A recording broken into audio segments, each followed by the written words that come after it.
আমার মা মানে আমাকে বলছে, তুই কি আমার নাতিনগুলো 5 বছরের 3 বছরের কন্যা, এদেরকে তুমি কি দেখো না? এদের চোখের দিকে মুখের দিকে কি তোমার তাকাতে একবার ইচ্ছে করে না? ওই সময় আমার চোখ দিয়ে পানি পড়ছিল যে না আসলে কি করব আমি, দেশের প্রয়োজনে, আন্দোলনের প্রয়োজনে তখন আমি সব কিছুকে উপেক্ষা করে আমি তখন বাসা থেকে বের হই। যে আন্দোলনের বিশেষ স্মৃতি, একটা স্মৃতি হচ্ছে যে 16ই জুলাই আপনারা জানেন যে ঢাকা বিশ্ববিদ্যালয়ে আমাদের শহীদ আবু সাইদ, তারপর হচ্ছে যে মুগ্ধ সহ তারা যখন শাহাদাত বরণ করার পরে তাদের কফিন নিয়ে ঢাকা বিশ্ববিদ্যালয়ে একটা জানাজা, গায়বানা জানাজা হয়েছে এবং কফিন মিছিলের একটা কর্মসূচি ছিল। এবং তখন ওই দিন এস এম ফরহাদ আমাকে ফোন করে যে ভাই আমাদের কিন্তু 7টা কফিন লাগবে। তো আমি তখন বলেছি ঠিক আছে, আমি সেটা ব্যবস্থা করতেছি।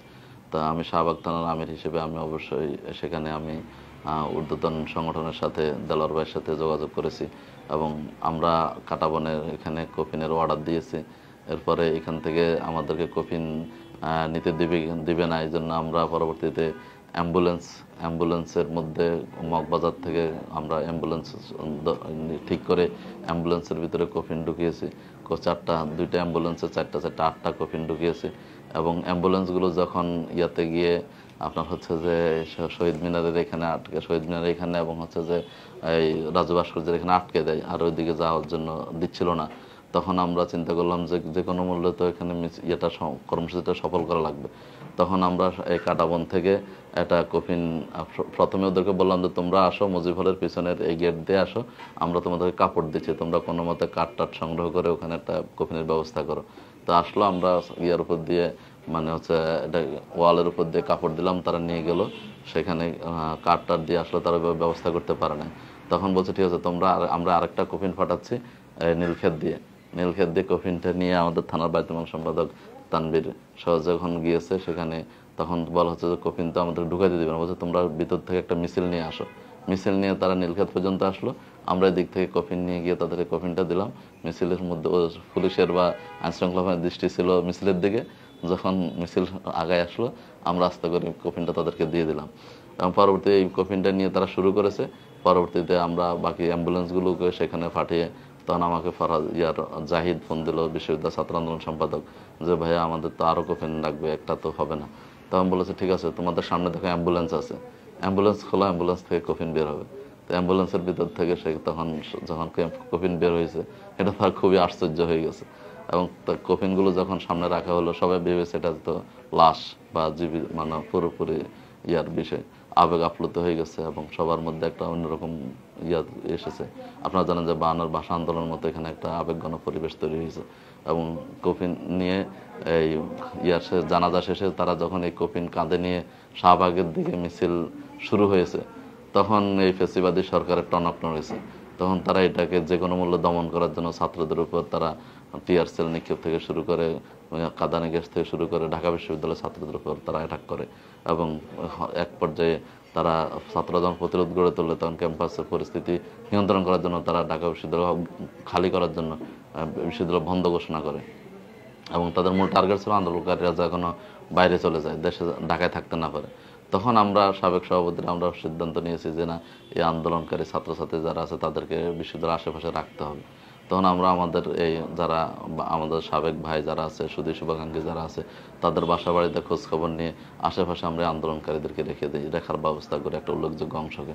তখন সরকারের পরিকল্পনা কিন্তু ব্যর্থ হয় এবং আন্দোলন কিন্তু অব্যাহত থাকে, আস্তে আস্তে সেটা গতি ত্বরান্বিত হয়। এবং সর্বশেষ ইভেন এমনকি আমার আরেকটা স্মৃতি আছে, সেটা হলো যে 5ই আগস্ট সকাল যখন 10টায় আমার মা বা বৃদ্ধ মা আমার বাসায় ছিলেন, আমাকে দিন বের হইতে দিবেন না কোনো কারণ। 4ই আগস্ট আমি সকাল থেকে বাইরে থাকছি, রাতে বাসায় যেতে পারি নাই। সকালে আমি 5ই আগস্ট সকালে মার সাথে দেখা করার জন্য বাসায় ঢুকেছি। ঢোকার পরে মা দরজা আটকাই দিয়েছে, বলছে আজকে তোমাকে বের হইতে দিব না।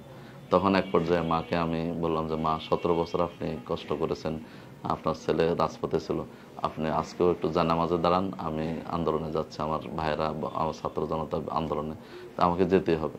তো মাকে কোনো মতে বুঝিয়ে, যদি আমার স্ত্রী তখন গর্ভবতী ছিল, 8 মাসের গর্ভবতী, তার জন্য খুবই কঠিন ছিল পরিস্থিতিটা। আমার মা মানে আমাকে বলছে, তুই কি আমার নাতিনগুলো 5 বছরের 3 বছরের কন্যা, এদেরকে তুমি কি দেখো না? এদের চোখের দিকে মুখের দিকে কি তোমার তাকাতে একবার ইচ্ছে করে না? ওই সময় আমার চোখ দিয়ে পানি পড়ছিল যে না আসলে কি করব, আমি দেশের প্রয়োজনে, আন্দোলনের প্রয়োজনে তখন আমি সব কিছুকে উপেক্ষা করে আমি তখন বাসা থেকে বের হই। তখন হয়তো মানে অশ্রু সিক্ত বিদায় মানে যেটাকে বলে, তারাও হয়তো ভাবে না যে আমি আবার ফিরে যাব, বা আমিও ভাবি না যে আমার সাথে আবার মা বা সন্তানদের সাথে দেখা হবে। তো আমি তখন পিজি হাসপাতালের ভিতরে ঢুকি এবং পিজি হাসপাতালে আমাদের নেতাকর্মীদেরকে আস্তে আস্তে বিভিন্ন দিক থেকে জড়ো হতে বলি। এর মধ্যে আপনারা জানেন যে সাংখার ফলে গুলি হচ্ছে, অনেকে আহত হচ্ছে, রক্তাক্ত হচ্ছে, শহীদ মিনারে গুলি হচ্ছে, কাউকে কোথাও দাঁড়াতে দিচ্ছে না, পুলিশ সমানে নির্বিচারে গুলি করতেছে। তো সেই সময়টাতে আসলে কেউ, সমন্বয়ক বলেন বা যারা বলেন, কেউ কিন্তু সাহস করে না রাস্তায় নেমে করার জন্য। আমরা কিন্তু তখন জীবনের মায়া ত্যাগ করে, পরিবার পরিজন সবকিছু ত্যাগ করে আমরা তখন কিন্তু রাস্তায় আসি এবং পিজি হাসপাতালের মাঝখানে আউটডোরের দুইটা 1 এবং 2 মাঝখানের এই অংশটাতে আমরা অবস্থান নিই এবং প্রায় 2 থেকে 3 হাজার জনশক্তি এখানে আমরা একত্রিত করি। ছাত্ররাও আমাদের সাথে ছিল এবং সর্বপ্রথম আমরা কারফিউ ভঙ্গ করে, এই আইনশৃঙ্খলা বাহিনীর এই কড়াকড়ি অবস্থান ভঙ্গ করে সর্বপ্রথম মিছিল নিয়ে আমরা শাহবাগ মোড়ে গিয়ে অবস্থান গ্রহণ করি। এটা সম্ভবত 11টা বা 11:30টার দিকে, 11:30টার দিকে। তো প্রথম এই মিছিলটা নিয়ে আমরা যখন ওখানে যাই এবং সেনাবাহিনীকে ফুলের তোড়া দিই, করি এবং একটা যখন এই দৃশ্যটা যখন চারদিকে ছড়িয়ে পড়লো, মিডিয়াতে ছড়িয়ে পড়লো, তখন কিন্তু মানুষ চারপাশ থেকে পঙ্গপালের মতো এখানে ছুটে আসছে। এর আগ পর্যন্ত কিন্তু কেউ কোথাও নামার সাহস পাচ্ছিল না এবং আপনারা জানেন যে এর মধ্যে তো মানে সরকার পালিয়ে যেতে বাধ্য হয়েছে, মানুষের স্রোত যখন চারদিক থেকে ভেঙে গণভবনের দিকে গিয়েছে। কিন্তু সবার দৃষ্টি ছিল যে শাহবাগে কি হয়, কিন্তু সেই পরিস্থিতিটা কিন্তু পট পরিবর্তনের পরিস্থিতি কিন্তু আমরা তৈরি করেছি। আমার মিছিলের নেতৃত্ব দিয়েছি, সামনে থেকে স্লোগান দিয়েছি, এখন ওই ভিডিও এবং এগুলো আমাদের আছে।